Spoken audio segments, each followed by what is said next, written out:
Bismillahirrahmanirrahim. Jangan lupa subscribe ya. Bismillahirrahmanirrahim. Assalamualaikum warahmatullahi wabarakatuh.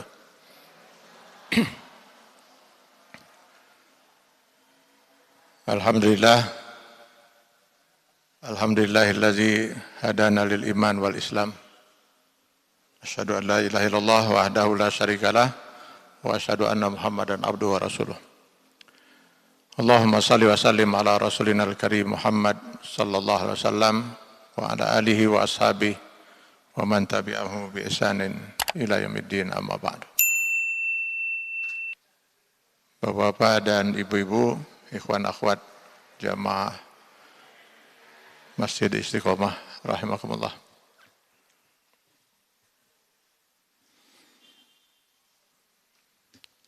Kepada kita manusia, Allah Subhanahu wa taala sepenuhnya memberikan hak pilih.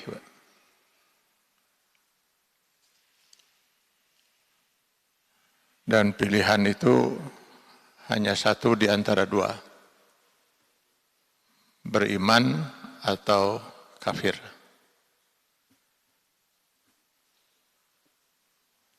Ini jelas sekali kita akan bisa baca di dalam Quran surah Al-Kahfi ayat 29. Mana Allah Subhanahu wa taala berfirman, "Wa qulil haqqu min rabbikum faman syaa'a falyu'min wa man syaa'a falyakfur."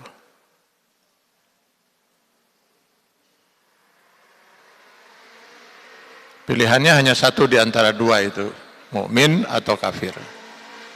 Karena itu manusia terbagi hanya kepada dua golongan, mukmin dan kafir.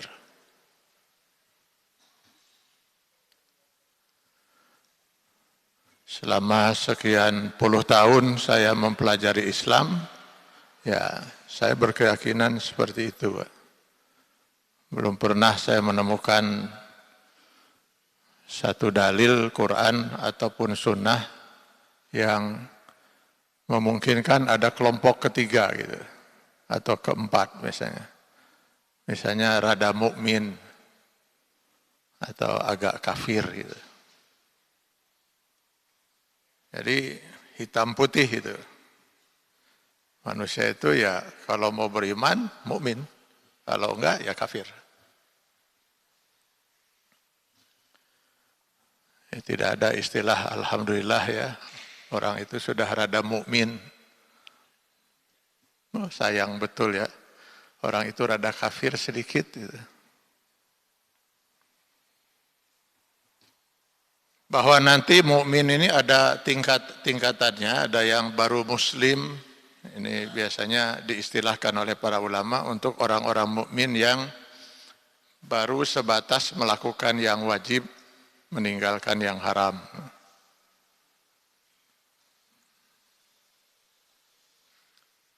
Ada juga yang sudah tingkatannya muhsin. Nah, dia sudah tidak puas hanya dengan melakukan yang wajib, meninggalkan yang haram, tapi dia juga melakukan segala yang disunnahkan, yang dicintai oleh Allah. Meninggalkan segala yang dimakruhkan walaupun tidak diharamkan. Ada juga yang sudah istiqomah dalam keihsanannya itu ya disebut muttaqin. Itu tapi semua ini masuk dalam kelompok mukmin. Nah, kelompok kafir juga itu nanti ada macam-macamnya. Ada mulhid, ateis, sama sekali tidak meyakini adanya Tuhan. Ada yang malah musyrik, menyekutukan Tuhan. Ada kaum munafik, dia sebenarnya kafir gitu, tapi pura-pura beriman. Nah, ini semua masuk kelompok kafir. Jadi manusia hanya terbagi dua itu. Kalau tidak mukmin, ya kafir. Karena nanti di akhirat juga Allah hanya menyediakan dua tempat, surga dan neraka. Surga tempat kekalnya orang-orang yang beriman, dan neraka tempat kekalnya orang-orang kafir.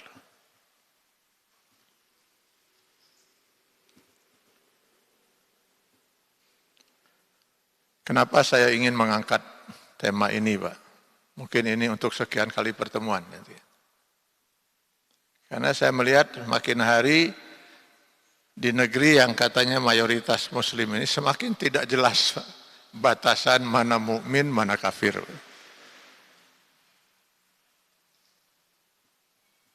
Ya, kecuali mungkin kalau kita lihat di KTP agama dia tulis Islam. Lalu kita hukumkan dia muslim.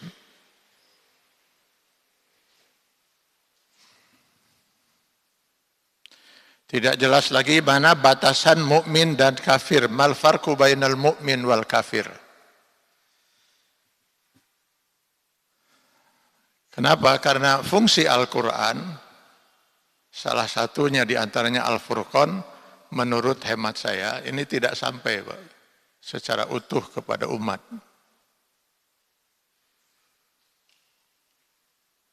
Di dalam Quran surat Al-Baqarah ayat 185, Allah menyatakan bahwa mengapa Allah menurunkan Al-Quran, itu fungsinya ada hudan linnas wa bayyinati minal huda wal furqan. Al-Quran itu berfungsi sebagai petunjuk, sebagai hidayah, sebagai penjelasan terhadap hidayah itu, dan sebagai Al-Furqan, sebagai pembeda, pemisah, mana yang hak, mana yang batil. Mana yang halal, mana yang haram, mana yang benar, mana yang salah, mana mukmin, mana kafir. Jadi harusnya dengan petunjuk Al-Quran setiap orang mukmin dengan mudah membedakan, oh ini mukmin, ini kafir, ini halal, ini haram.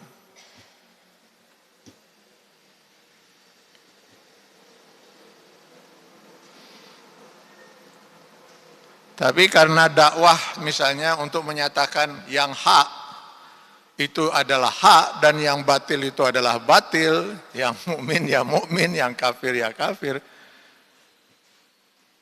itu kurang disenangi, Pak.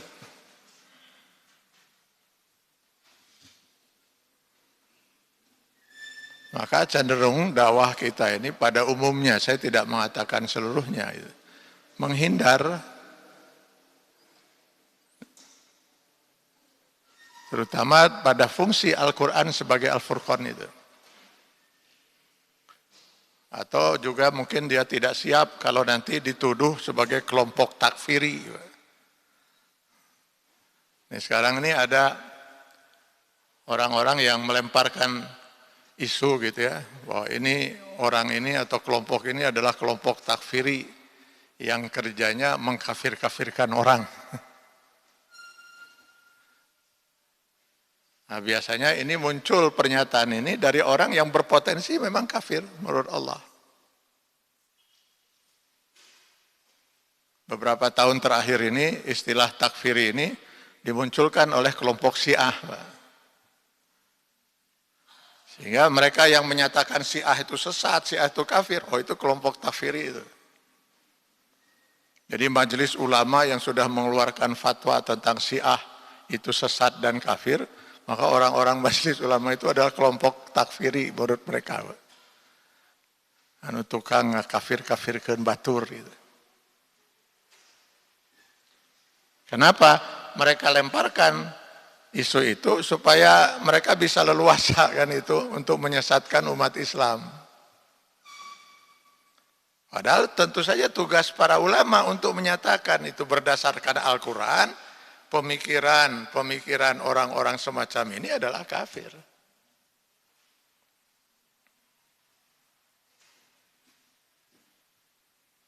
Dari satu sisi,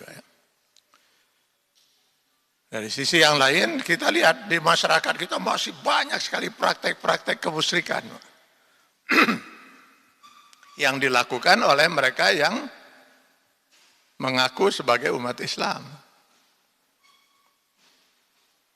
Yang kalau kita lihat di dalam petunjuk Al-Quran dan sunnah Rasulullah SAW, jelas sekali perbuatan-perbuatan itu adalah perbuatan musyrik.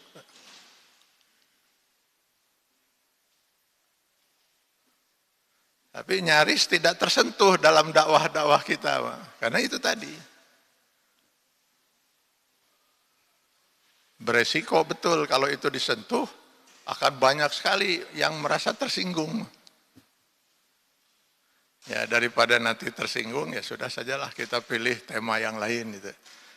Maka di masyarakat itu ada dikenal dakwah sejuk.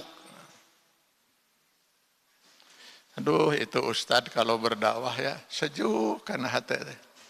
Sehingga kalaupun saya banyak berbuat maksiat, tenang jadi bawaan teh.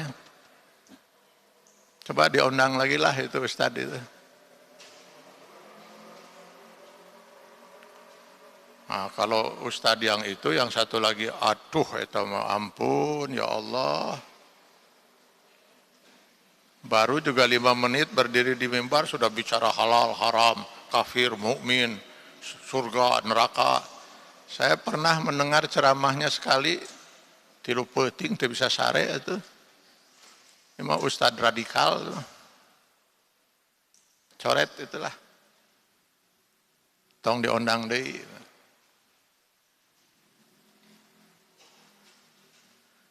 Hingga sekarang Menteri Agama itu punya rencana itu ya, bahkan sudah mulai mau dijalankan itu untuk mengeluarkan sertifikat para dai. Jadi para dai itu harus punya sertifikat, yaitu dai-dai yang menurut mereka ini membawa kesejukan itu. Sehingga nanti pemimpin yang berbuat salah nggak pernah akan dikritik lagi, Pak. Secara rejuk sadayana teh.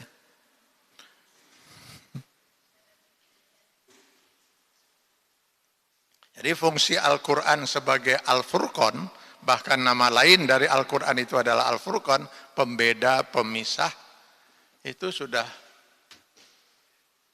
tidak jelas di mata umat Islam. Sehingga sangat mungkin kita, mungkin ya di antara hadirin, pernah menyolatkan seseorang yang meninggal dunia, padahal di mata Allah, orang yang disolatkan itu lebih iblis daripada iblis. Ayo, kurang tadi disolatkan.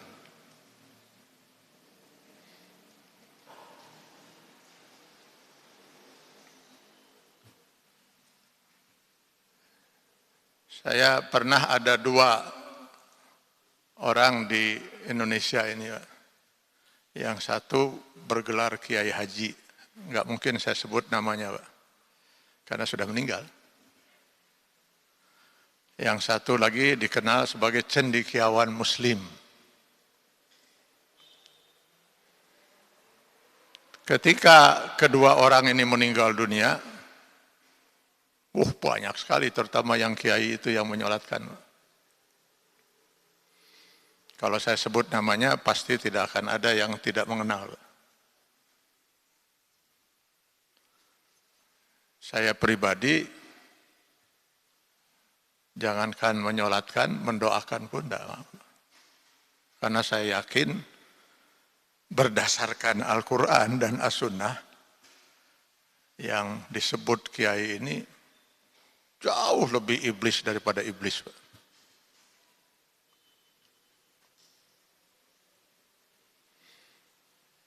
Iblis cuma menentang satu aturan Allah.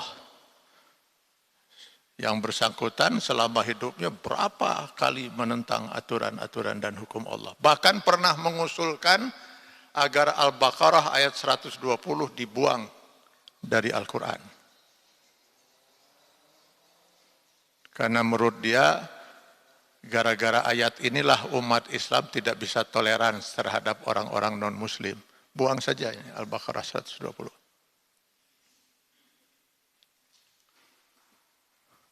Di kita yang begini disebut kiai.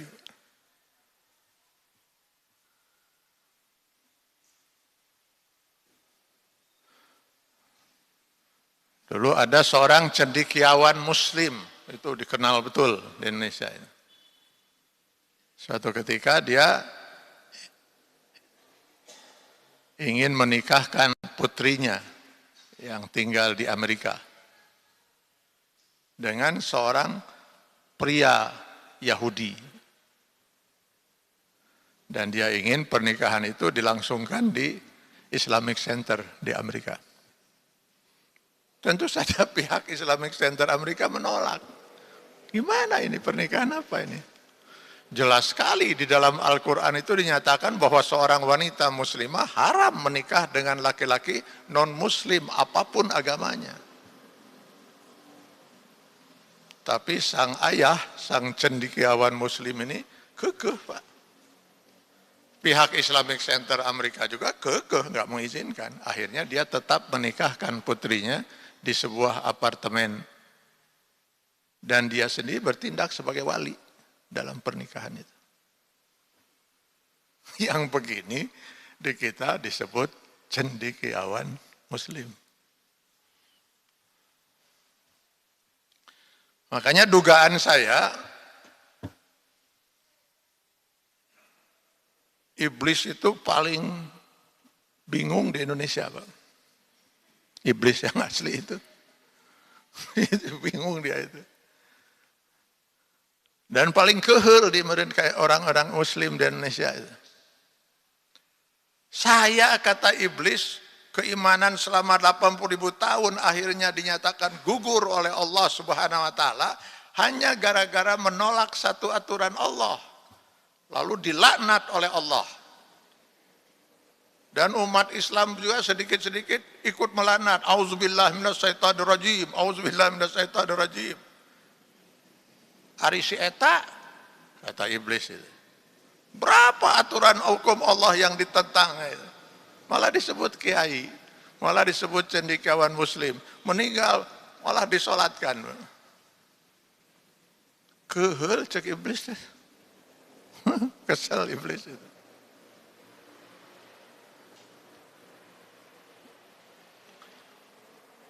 Maka dugaan saya, sangat mungkin banyak ibu-ibu yang selama ini terus berzina dengan laki-laki yang dia sebut suaminya.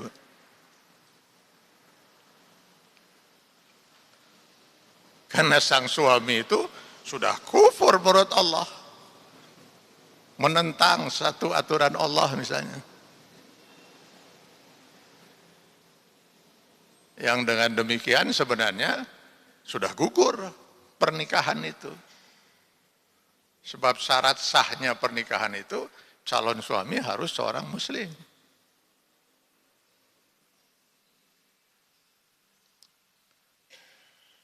Jadi si istri itu sedang berzina, umur-umur jeung lalaki yang dia sebut suaminya itu.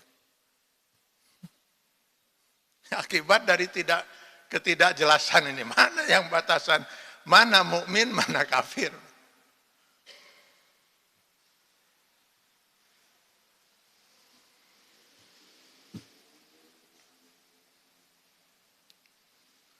Pertanyaannya, apakah mungkin seorang yang mengaku mukmin itu kafir menurut Allah?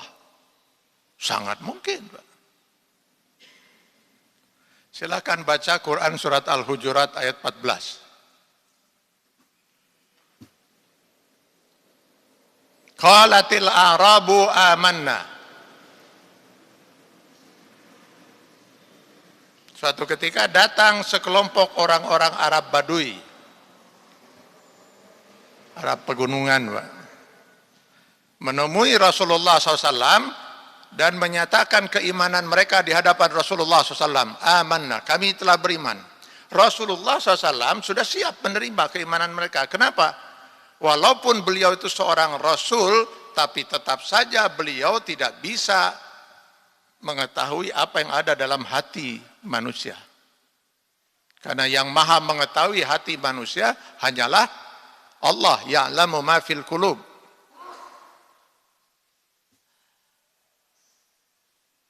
Karena itu salah besar ketika kita misalnya mengatakan, bagaimana mungkin kita mengkafirkan seseorang? Memang betul dia mengucapkan itu, memang betul dia melakukan perbuatan kekufuran, tapi jangan-jangan hatinya tidak seperti itu. Lah kita nggak tahu urusan hati orang. Kita menyatakan seorang itu mukmin atau kafir dari ucapan dan perbuatannya, bukan dari hatinya. Hati nggak pernah kita tahu, Pak. Sekarang saya ambil contoh. Berdiri seorang di samping saya. Lalu di hadapan Bapak dan Ibu sekalian menyatakan asyhadu an la ilaha illallah wa asyhadu anna Muhammad Rasulullah. Pertanyaan saya, muslim nggak dia? Muslim. Kenapa? Lah dia baru menyatakan 2 kalimat syahadat, Pak.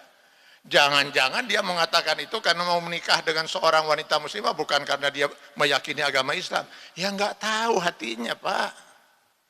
Jadi kita menghukumkan seorang itu muslim dari ucapan dan perbuatannya, bukan pula dari hatinya. Begitu juga ketika kita menghukumkan seseorang itu kafir dari ucapan dan perbuatannya menurut Al-Quran atau sunnah Rasulullah, itu kafir. Urusan hati kita nggak tahu. Jangankan kita, Rasulullah pun tidak tahu hati manusia. Makanya Rasulullah siap menerima keimanan mereka. Allah yang maha mengetahui hati manusia, kemudian mengingatkan kepada mereka lewat Rasulullah SAW. Kul, katakan Muhammad, sampaikan pada mereka yang menyatakan kami telah beriman itu, lam tu'minu, kalian belum beriman. Apa ini artinya? Allah menafikan pengakuan keimanan mereka.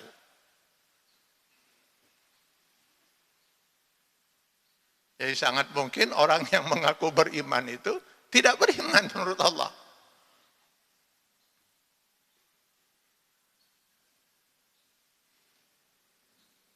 Oleh karena itu kata Allah Subhanahu wa taala, walakin qulu aslamna, katakanlah bahwa kalian telah Islam. Nah, itu dengan ucapan seorang mengaku muslim. Urusan keimanan itu ada dalam hati. Kenapa? Walamma yadkhulul iman fi qulubikum. Karena keimanan belum lagi masuk ke dalam diri kalian. Allah menyatakan mereka belum beriman. Mulutnya menyatakan kami telah beriman.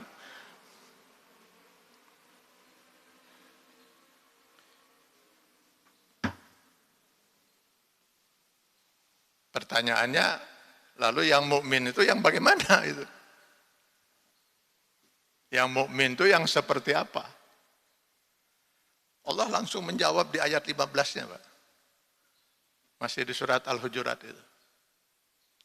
Innamal mu'minuna allazina amanu billah wa rasulihi summa lam yartabu.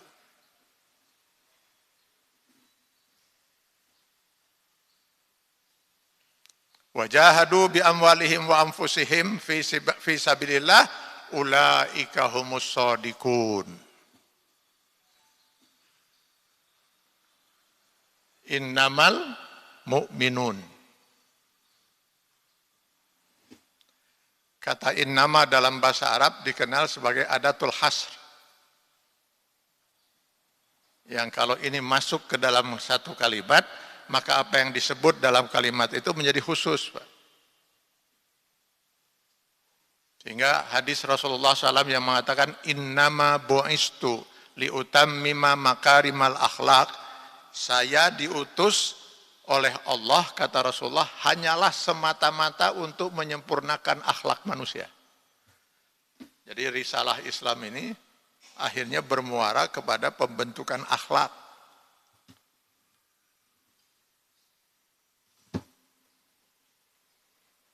Baik akhlak manusia kepada Allah, akhlak manusia terhadap dirinya sendiri, akhlak manusia terhadap keluarga, terhadap masyarakat, akhlak manusia terhadap lingkungan, terhadap makhluk-makhluk Allah lainnya. Jadi risalah Islam itu risalah akhlak. Kenapa ada kata innama, Pak? Jadi ketika kata innama ini masuk ke dalam kata al-mu'minun dalam satu kalimat, innamal mu'minun, maka ini harusnya diterjemahkan dengan sesungguhnya orang-orang mukmin itu hanyalah semata-mata yang begini, yang akan dijelaskan oleh Allah dalam ayat itu. Mafhum mukhalafahnya, pengertian di balik itu berarti yang tidak begini bukan mukmin. Yang mukmin itu hanyalah semata-mata nukieu. Berarti lamun teu kieu ya bukan mukmin. Kalau bukan mukmin apa istilahnya? Ya kafir.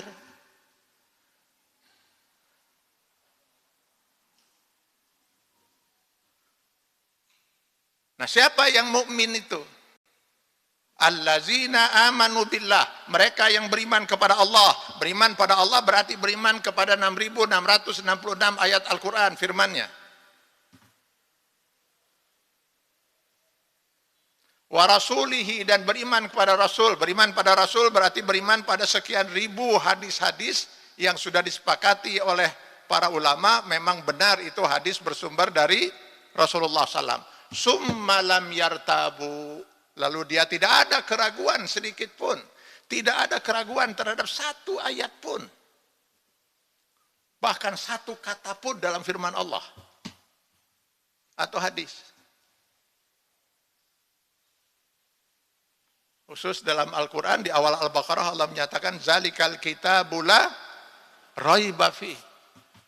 Quran itu tidak boleh ada keraguan.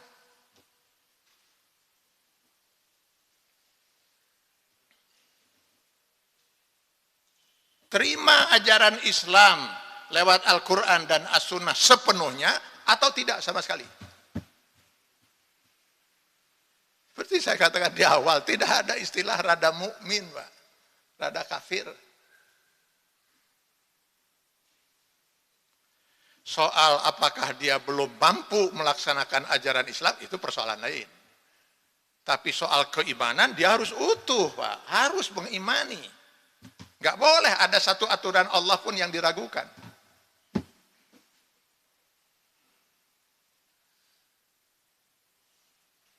Bagaimana kita menghukumkan seseorang itu kafir? Sementara dia masih beriman kepada Allah dan melaksanakan sebagian syariat Allah. Sholat dia laksanakan, saum dia kerjakan, haji geus 3 kali.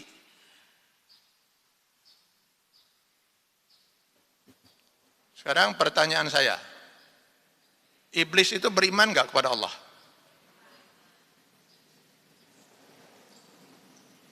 Saya yakin betul, Pak, keimanan iblis kepada Allah jauh di atas kita, Pak. Kenapa? Bapak Ibu pernah berdialog dengan Allah? Pernah melihat Allah? Iblis berapa kali berdialog dengan Allah? Baca Al-Quran. Berdialog langsung dengan Allah, Pak. Jadi kalau sekarang banyak orang-orang yang sesat di dalam mengimani Allah, lalu dia menganggap itu sebagai Tuhan, lalu disembah-sembah gitu kan, batu disembah dan sebagainya, atau menganggap Tuhan itu punya anak, punya cucu dan lain sebagainya. Iblis tidak mungkin sampai sesat ini. Keimanan iblis itu. Loh, iblis tahu persis kalau Allah itu tidak punya anak. Ya, iblis berdialog langsung dengan Allah, Pak. Wajarlah kalau iblis dengan keturunannya itu sempat hidup dalam keimanan selama 80.000 tahun, Pak. Lalu kenapa akhirnya iblis itu dilaknat? Hanya karena mengkufuri satu aturan Allah. Disuruh sujud kepada Adam, menolak. Dan menolaknya itu bukan karena malas, Pak. Karena dia yakin bahwa aturan Allah yang satu ini salah. Khalaqtani min nar wa khalaqtahu min tin. Kau ciptakan aku dari api, sedangkan kau ciptakan manusia dari tanah. Dari bahan ciptaan jelas saya lebih mulia. Harusnya manusia yang diciptakan dari bahan tanah yang sujud hormat kepada kita.